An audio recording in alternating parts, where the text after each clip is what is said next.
하나님 말씀 함께 보겠습니다. 시편 37편 1절로 6절 말씀. 여러분들 다 찾으신 줄 알고 또 앞에 있는 화면을 보시고 우리가 한 목소리로 함께 1절로 6절까지 말씀을 읽도록 하겠습니다. 1절입니다. 시작.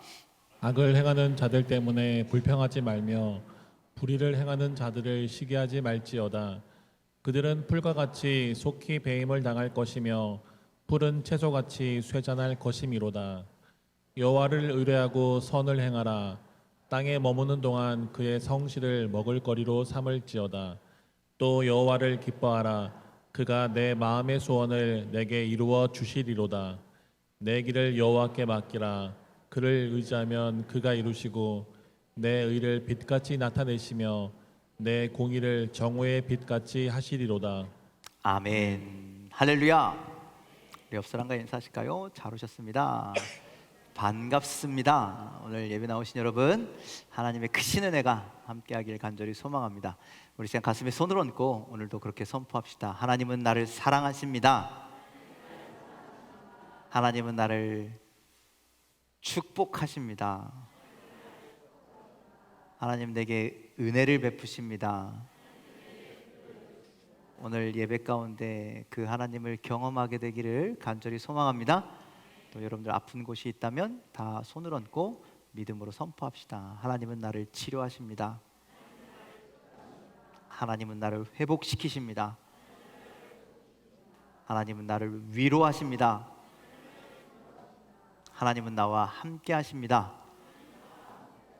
여러분들 매일매일의 삶에 이런 하나님의 역사가 경험되고 또 간증되기를 주님의 이름으로 간절히 축복합니다.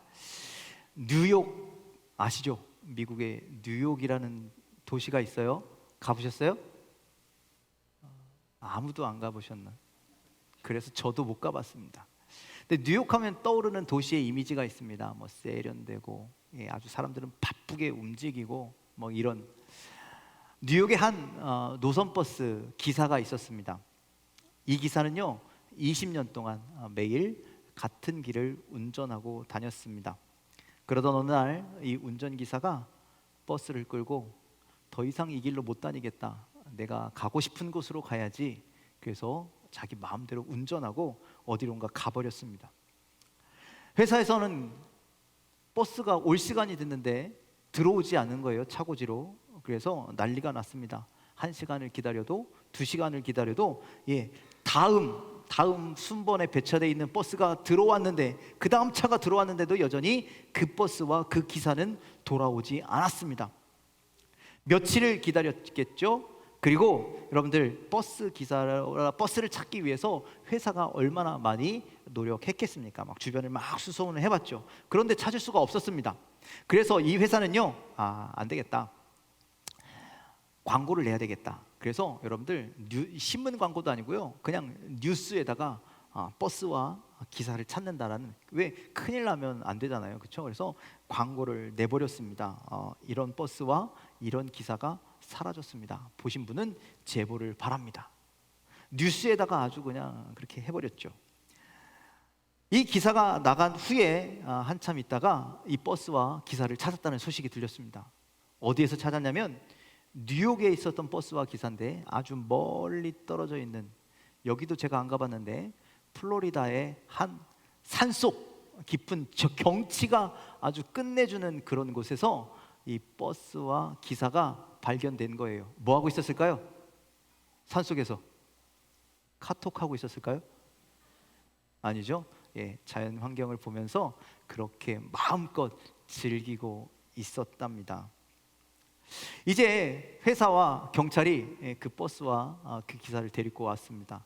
그리고 경찰서 유치장에 가둬 놓고 이 사람을 어떻게 처리해야 되지 고민하고 있을 때 어떤 기자가 이 사실을 알고 이 사람에 대한 내용을 신문에 이렇게 냈어요. 신문에 냈더니 이 신문을 읽은 뉴욕의 많은 시민들이 꽃다발을 들고 먹을 것을 싸갖고 이 유치장으로 찾아옵니다.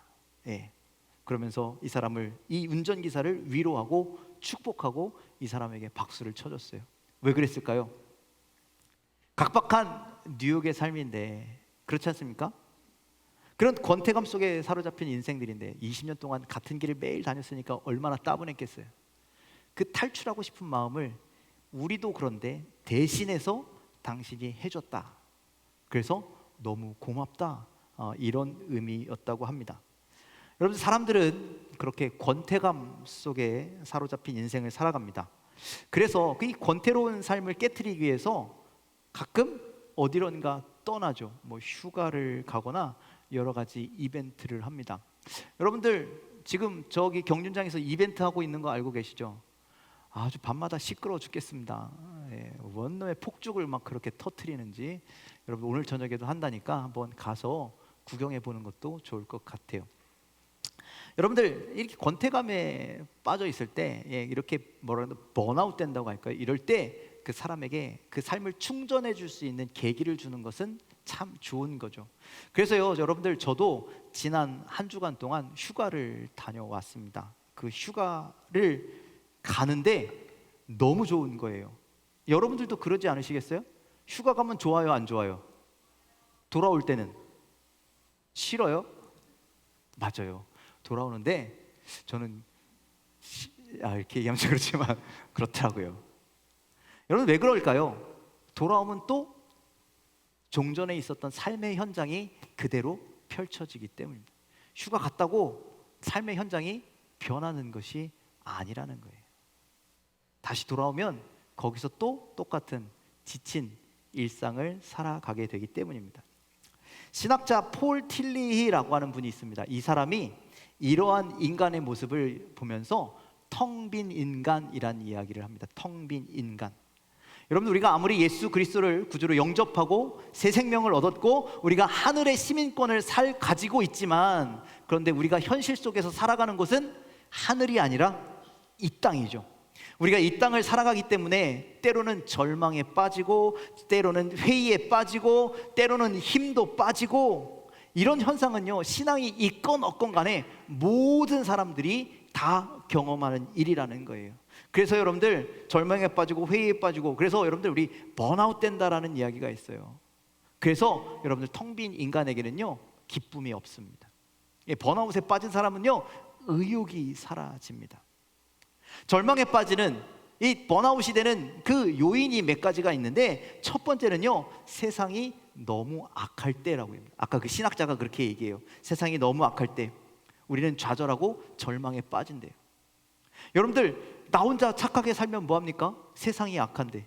나 혼자 잘 똑바로 살면 뭐합니까? 세상은 그렇게 살지 않은데. 그래서 변하지 않는 세상을 보면서 악한 생각을 보면서 에이 나 이렇게 안 살아 포기하고 말아버린다는 거죠. 두 번째로 세상이 너무 불공평할 때 그렇게 번아웃이 된답니다. 나는 성실히 하고 나는 열심히 하고 나는 부지런히 사는데 그냥 그래, 그냥 그렇게 살아. 그런데 저 사람은 대충 사는 것 같은데 열심히도 안 하는데 막 잘 돼. 출발점 자체가 다른 경우도 있죠. 누구는 금수저를 물고 태어나고 누구는 흙수저를 물고 태어나고. 그래서 내가 아무리 성실히 해봐야 뭔 소용이 있어. 내가 따라잡을 수가 없는데, 그래서 번아웃에 빠지고 포기할 때가 있어요. 세 번째는 나에게 너무 가혹한 시련이 찾아올 때. 여러분들 인생을 살다 보면 어려움을 당하기 마련이죠. 누구나 그렇겠죠. 그때 대부분의 성도들은 어떻게 반응하냐면 하나님이 더 좋은 것을 주시려고 하나 보다, 더 좋은 것을 예비하시나 보다라고 생각하면서 이 시련과 역경을 믿음으로 이기죠. 아멘 하셔도 괜찮은데. 그런데 여러분들 생각해 보십시오. 이 여건과 시련이 한두 번이 아니라 계속된다면, 잠깐 있다가 사라지는 역경과 시련이 아니라 계속 1년이고 2년이고 계속되는 시련이라면 여러분들 어떻게 반응하시겠습니까? 그때는 아마 이렇게 이야기할 겁니다. 하나님이 나를 버리셨나 보다. 하나님이 나를 사랑하시지 않느나 보다. 아니, 하나님 없나 보다. 하나님 계시다면 내가 왜 이렇게 될 거야? 이런 생각을 하지 않겠습니까? 그래서 오랜 시련이나 역경을 겪으면 성도들의 믿음, 성도들의 마음이 무너지게 되는 거예요. 마지막으로 네 번째는요, 현대인들이 가장 느끼기 쉬운 감정인데, 아까 그 버스 기사처럼 단조롭고 틀에 박힌 그 다람쥐 쳇바퀴 돌듯 살아가는 인생 때문에 오는 권태감에 좌절에 빠지고 번아웃에 빠진다라고 이야기합니다. 단조로운 일상이 반복되면요, 괜히 사람이 좀 민감해지기도 하고 결국 번아웃이 찾아와서 자신의 삶에 활기가 없어지는 그런 텅 빈 인간이 되어버립니다. 자, 우리는 이렇게 듣고 보니 우리 이 세상이 똑같다는 거예요. 좌절할 수밖에 없고 불평할 수밖에 없는 그런 세상에서 살고 있습니다. 그래서 기쁨이 사라진 그런 텅 빈 번아웃된 그러한 마음을 가지고 있습니다. 여러분들이 혹시 지금 이런저런 이유로 그렇게 공허하거나 좌절하거나 낙심한 그런 상태에, 번아웃된 상태에 빠져 있지는 않으십니까? 기쁨이 사라져버린 그런 삶을 살아가고 계시진 않으십니까? 오늘 우리가 읽은 시편 37편의 말씀은 악을 행하는 사람 때문에, 불의를 행하는 사람들 때문에, 너무 불공평한 세상 때문에 불평과 원망과 탄식이 그러한 감정에 빠져있던 이 시인에게, 시편을 쓰인 시인에게, 기쁨이 사라진 시인에게 하나님께서 주신 위로의 말씀입니다. 오늘 이 말씀을 통해서 이 땅을, 불공평한 이 땅을, 불행한 이 땅을 탄식하는 이 시대를 살아가는 우리가 기쁨이 사라지지 않고 기쁨을 회복할 수 있는 여러분들의 심령이 다 되시기를 주님의 이름으로 간절히 축원을 드립니다. 어떻게 하면 우리에게 기쁨이 사라지지 않고 기쁨을 다시 회복할 수 있을까? 첫 번째는요, 기쁨이 사라졌을 때 우리는 여호와를 의뢰해야 합니다. 3절에 있는 말씀 함께 보겠습니다. 3절 말씀 함께 읽겠습니다. 시작. 여호와를 의뢰하고 선을 행하라. 땅에 머무는 동안 그의 성실을 먹을거리로 삼을지어다. 자, 여호와 하나님을 어떻게 하라고요? 의뢰하고. 여러분들, 의뢰한다라는 건 뭐예요? 무엇을? 기대한다, 의지한다, 이런 의미를 가지고 있죠. 여러분들, 인간은 연약한 존재이기 때문에요, 무언가를 의존하려고 하는 습성이 있습니다. 약한 만큼 더 강한 무엇인가를 찾게 된다는 것이죠. 여러분들, 그렇다면 이 시대에, 이 세상의 사람들이 무엇을 기대하고, 무엇을 기대고, 무엇에 기대고, 무엇에 의지하여 살아갑니까? 그 대표적인 것, 무엇 때문에 다시 기쁨이 있을 거라고 그렇게 생각합니까? 대표적인 것이 돈 아니겠어요? 그렇죠? 대표적인 것이 쾌락 아니겠어요? 대표적인 것이 권력 아니겠어요? 여러분들, 요즘 심각하게 대두되는 그 세상의 그 사람들이 기쁨을 찾고자 하는 것이 뭐냐면 중독입니다. 중독. 여러분들, 요즘 그런 얘기 많잖아요. 사람들이 막 비틀비틀 걸어간다라는 거. 마약 중독, 핸드폰 중독, 게임 중독, 뭐 쇼핑 중독. 여러분, 여러 가지 중독을 통해서요, 우리는 자꾸 거기서 기쁨을 찾으려고 해요. 또 심지어 요즘에는 폭력을 통해서도 내 기쁨을 찾으려고 합니다. 내가 억눌려 있던 마음, 내 아픈 상처들을 내가 누군가를 때려서 폭력을 행함으로 인해서 내 마음의 위로를 찾으려고, 그 아픔을 해결하려고 하는 그런 사람들. 그래서 요즘 묻지마 폭력, 이런 게 굉장히 대두되고 있는 것이죠. 그런데 성경은 분명히 예수 믿는 사람들은요, 세상에 그런 것을 의지하는 것이 아니라, 그런 것을 의뢰하는 것이 아니라 하나님을 의지하고 하나님을 의뢰하고 하나님께 기대라 라고 그렇게 분명하게 말씀하고 있습니다. 자, 오늘 3절의 말씀을요, 좀 다른 번역의 성경인 메시지 성경으로 보면요, 이렇게 말씀을 하고 있어요. 우리 3절 말씀 함께 보겠습니다. 시작. 하나님께 보험을 들고 선한 일을 하며 마음을 가라앉히고 내 본분을 지키라. 자, 하나님을 의뢰하라는 것을 뭐라고 바꿔놨어요?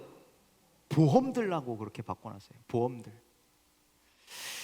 여러분들, 하나님을 의뢰하는 것, 하나님을 기대하는 것, 우리가 보험 드는 것처럼 하나님께 보험 들라라고 이야기합니다. 요즘 어떤 그 보험회사, 대기업 보험회사에서의 광고, 이렇게 광고 카피가 나오더라고요. AI 인공지능에게 물어보니 사람들은 어떤 때 보험을 떠올릴까요? 여러분들 이 광고 보신 것 같으세요? 거기에 보면 어떤 때 사람들이 보험을 떠올릴까? 우리 생각이 아니라 그 똑똑한 빅데이터를 가지고 있는 AI에게 물어보았더니 사람들이요, 아플 때, 힘들 때, 걱정될 때 보험을 떠올린다라고 그렇게 이야기합니다. 사람들은 그렇습니다. 자신들이 힘들고 어렵고 걱정되는 일을 만나면 반드시 이렇게 무엇인가 의지하는 것을 떠올리게 된다는 것이죠. 자, 보험 얘기가 나왔으니까 여러분들 생각해 보십시오. 우리가 아파서 병원에 가요. 그러면 가장 먼저 걱정되는 게 뭐예요? 내 건강이 걱정되죠. 이거 반. 또 걱정되는 건 진료비 반. 그렇지 않으십니까? 그렇잖아요. 저만 그래요? 그래서 조금이라도 잘 보고 조금이라도 싼 데 찾아가려고 그렇게 노력하잖아요. 그런 때를 대비해서 뭘 들어놓는 거예요? 보험이라는 것을 들어놓죠. 그래서 보험이라도 있으면 아니, 이거 보험 돼요 라고 하면 안심을 하게 되잖아요. 맘 놓고 치료를 받게 되잖아요. 이렇게 큰 일을 당하기 전 의지할 무언가를 준비하는 것이 인간의 모습이라는 거예요.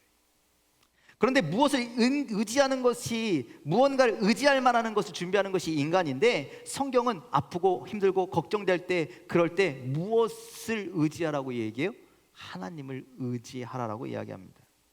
하나님을 의뢰하고, 오늘 메시지 성경에 보면 하나님께 보험을 들라라고 그렇게 이야기합니다. 여러분들, 지금 우리가 이 땅을 살아가면서 어려움이 있습니까? 힘듦이 있습니까? 그러면 하나님을 의지하십시오. 그런데 만일 정말 다행히도 힘들고 어려운 일이 없다면 일단 보험 들어놓으세요. 누구에게? 하나님께 보험을 들어놓으십시오. 그러면 하나님께서 분명히 그 어려운 때에 우리와 함께 하시게 되실 겁니다. 저 대기업에 보험 드는 것이 아니라 우리 하나님께 보험 들라라고 이야기합니다. 그렇다면 여러분들, 우리 보험 들 때 뭐 보험 설계사나 주변에 보험하시는 분들이 와서 이것저것 막 설명하는데, 그 보험이 보험 들만 해야 되잖아요. 그 보험이 매력적이어야 그 보험에 들 거 아니에요? 그렇다면 하나님이 보험 들 만한, 하나님께 보험 들 만한 그런 매력적이신 분이시냐? 어떨 것 같으세요? 매력적이십니까? 아니십니까? 하나님 정말 보험 들 만한 분이십니까? 아니십니까? 하나님께 기댈 만한 분입니까? 아니십니까? 기댈 만한 분이시잖아요.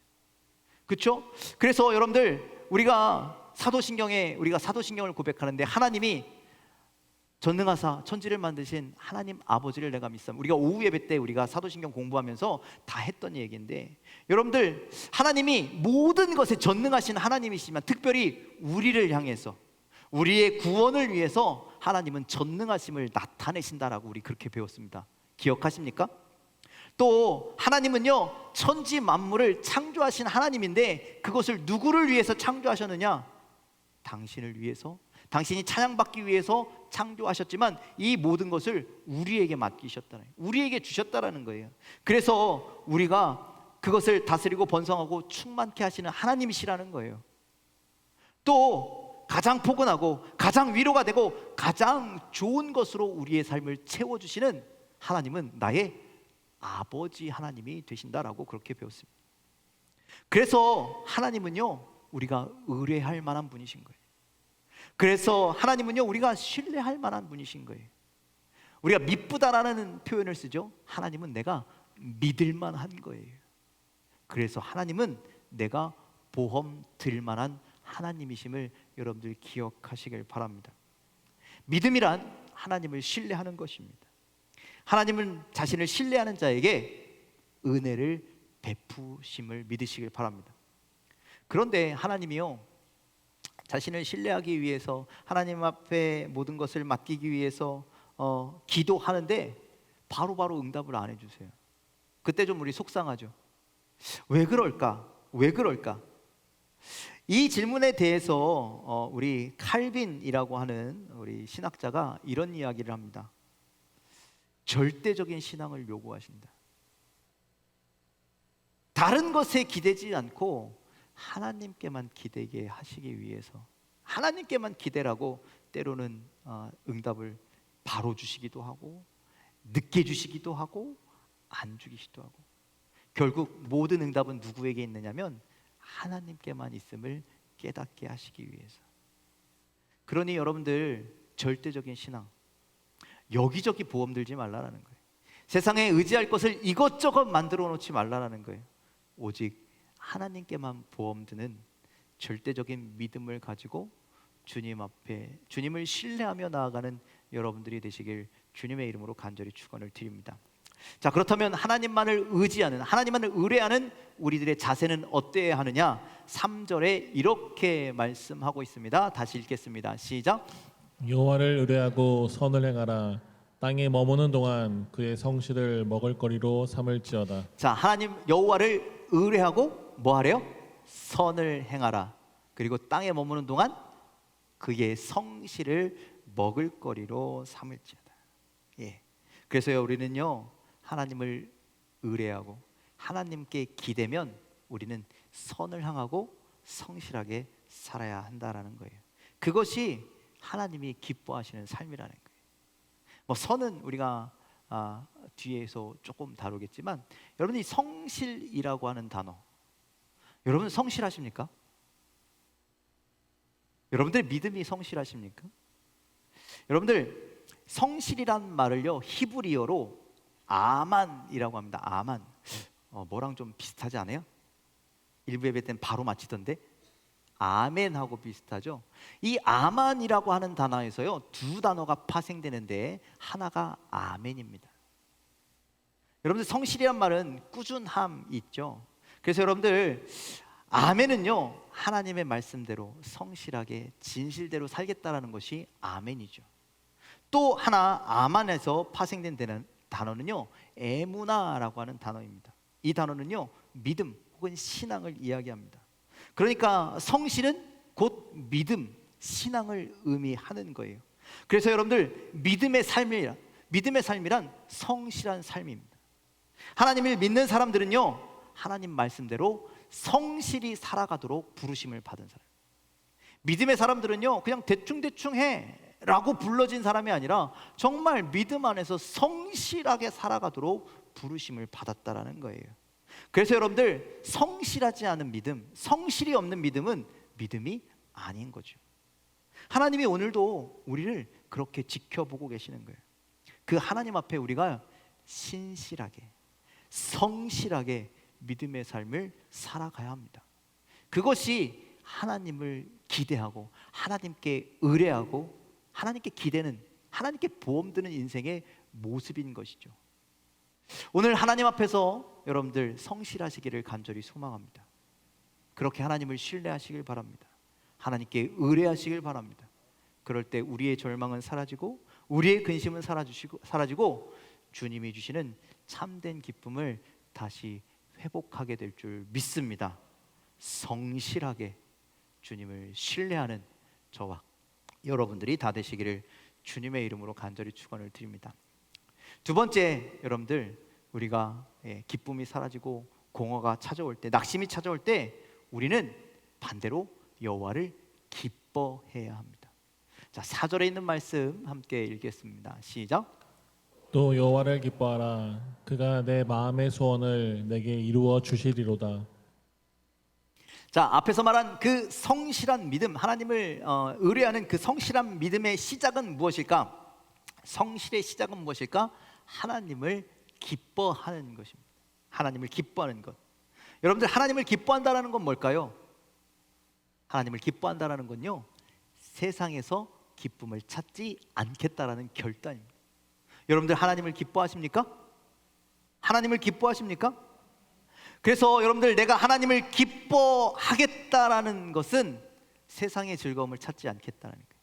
오히려 내가 하나님을 기쁘시게 하는 삶을 살겠다라고 하는 여러분들 그 결단, 나를 창조하신 목적, 내가 하나님을 찬송, 내가 하나님을 기뻐하시는 삶을 살기 위해서 우리는 창조받았으니 내가 그 목적대로 살아가겠다라는 그 믿음의 고백인 것이죠. 그래서 우리가 하나님을 기뻐하면 우리가 하나님이 창조하신 그 목적대로 살면 아까 그 4절 말씀 뒤에 뭐라 그래요? 그가 내 소원을 내게 이루어 주시리로다. 여러분들 우리가 하나님이 기뻐하고 우리가 하나님이 기뻐하시는 대로 살아가면 하나님이 우리의 소원을 이루어 주신대요. 우리의 뜻을 이루어 주신대요. 그래서 여러분들 우리는 스스로 내 소원을 이루는 인생이 아니라 매일매일 하나님이 기뻐하시는 삶을 살아야 하는 거예요. 성실하게 하나님을 신뢰하며 하나님이 기뻐하시는 삶을 매일매일 살아가야 하는 거예요. 그렇게 매일매일 살아가다 보면 하나님 그 삶 속에 우리의 소원을 이루어 주시는 줄 믿으시길 바랍니다. 그래서 하나님을 기뻐하는 믿음은 하나님을 경외하는 것뿐만 아니라 우리 앞에서 잠깐 나왔던 하나님의 선하심, 선을 행하라. 하나님의 선을 받아들이는 거예요. 여러분들, 하나님의 선하시다라는 건 어떤 의미입니까? 하나님이 착하시다? 그런 의미입니까? 여러분들, 하나님이 선하시다라는 것은요, 하나님께서 모든 것을 통치하시고 주관하신다는 거예요. 여러분들, 그 품삯 일꾼의 비유 여러분들 알고 계시죠? 6시, 9시, 12시, 3시, 5시에 들어왔다가 똑같이 한 달란트, 한 데나리온씩 받았던 그 일꾼들이 똑같이 주니까 뭐라 그래요? 왜 우리 이렇게 줍니까? 불공평합니다. 주인에게 그렇게 얘기하는데 그 주인이 뭐라 그래요? 내가 이것을 악하게 보느냐? 악하지 않다라는 거예요. 이렇게 하는 것이 나의 뜻, 하나님의 뜻, 이게 하나님의 선하심이라는 거예요. 여러분들, 우리가 세상을 보면, 공평치 못한 이 세상을 보면 얼마나 열불 터집니까? 여러분들, 모든 것을 비판하고 부정적으로밖에 얘기할 수 없는 그런 세상 아닙니까? 그러면 여러분들 반드시 우리의 믿음도 무너지게 될 겁니다. 그런데 여러분들, 이런 세상일지라도, 이런 불공평한 세상일지라도, 아무리 노력해도 변하지 않는 세상일지라도 그 안에 하나님의 뜻이 있다라는 거예요. 하나님의 계획이 있으시다라는 거예요. 하나님의 다스리심이 있다라는 거예요. 하나님이 여전히 그 안에 우리들 삶 가운데 함께 하고 계시다라는 거예요. 그 선하신 하나님을 믿으라는 거예요. 그 선하신 하나님을 기뻐하라라고 말씀하고 있는 것이죠.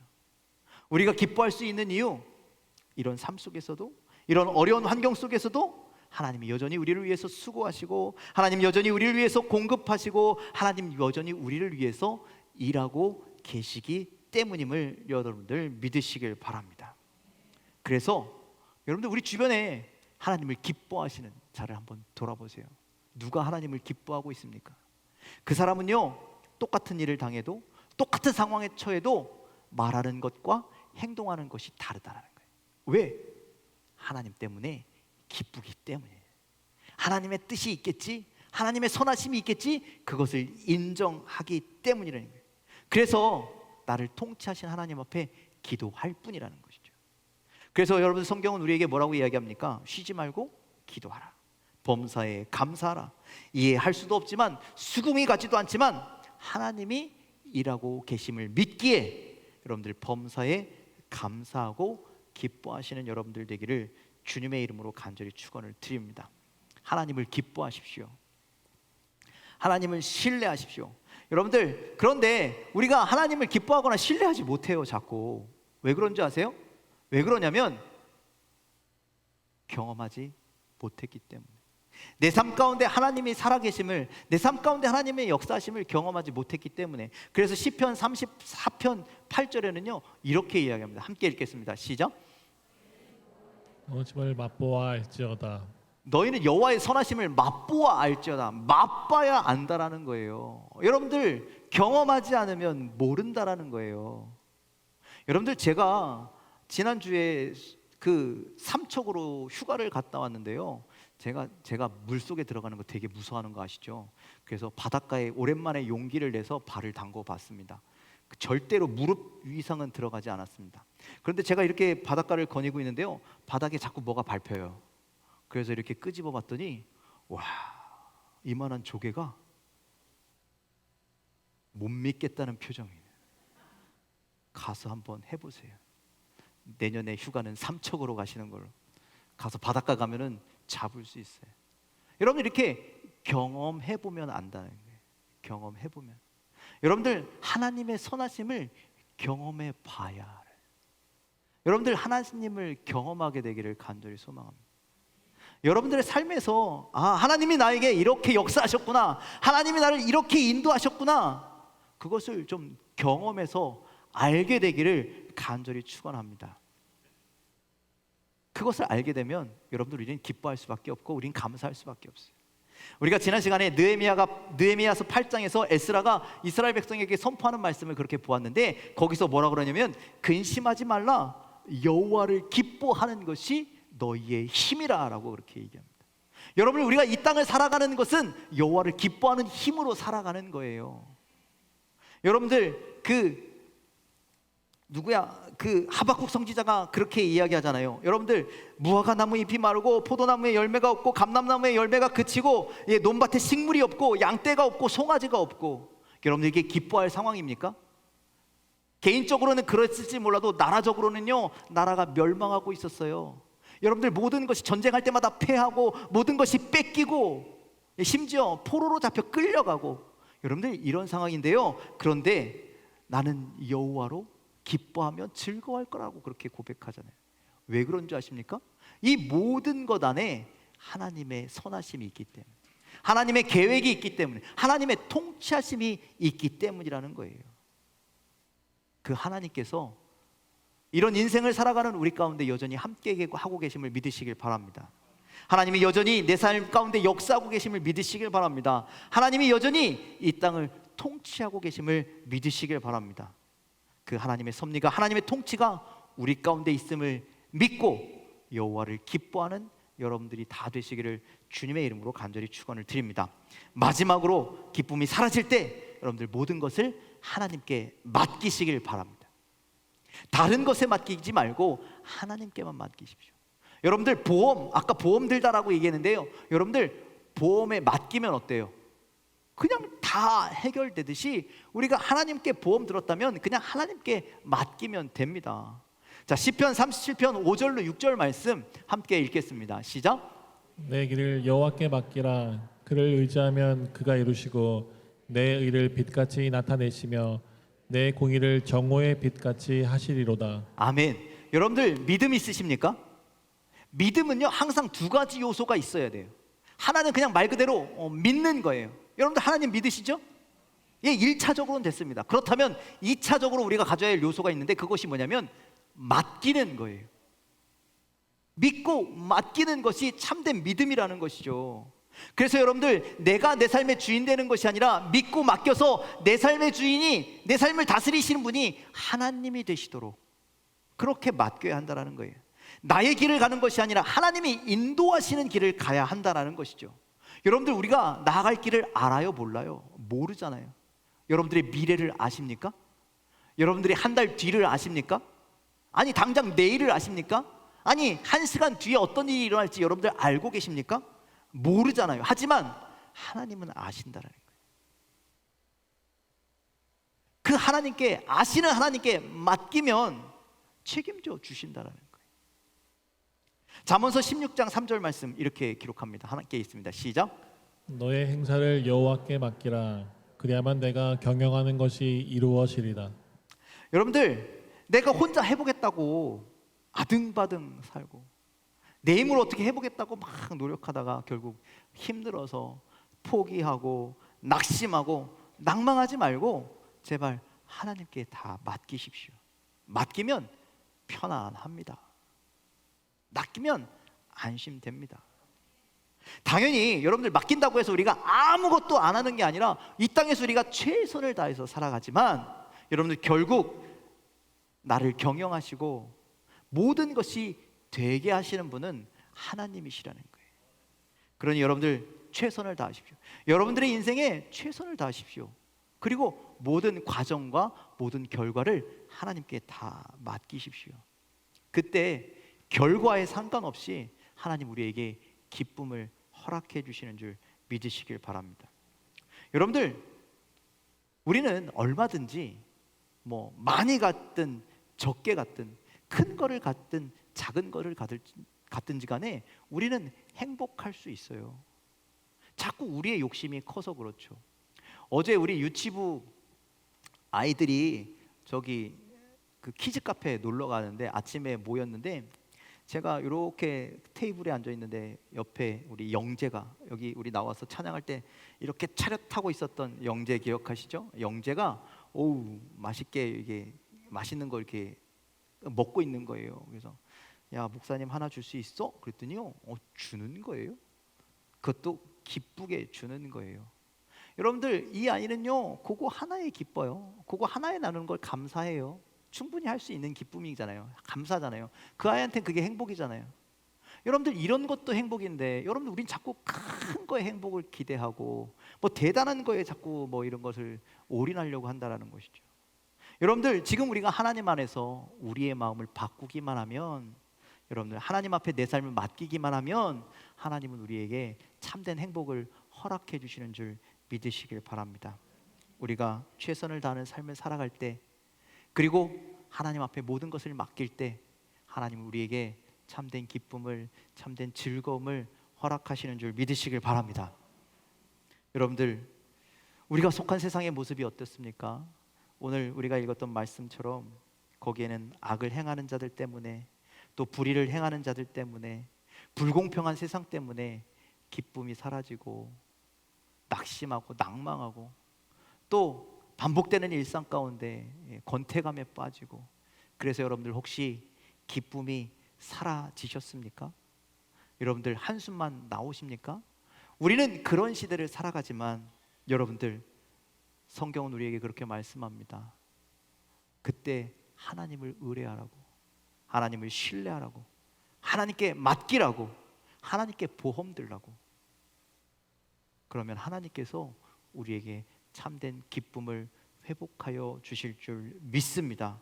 오늘도 그렇게 좋으신 하나님 때문에, 우리를 위하시는 하나님 때문에 다시금 우리의 삶에, 우리의 얼굴에 기쁨이 넘쳐나고 즐거움이 넘쳐나고 감사가 가득 넘쳐나는 여러분들의 인생이 다 되시기를 주님의 이름으로 간절히 축원을 드립니다.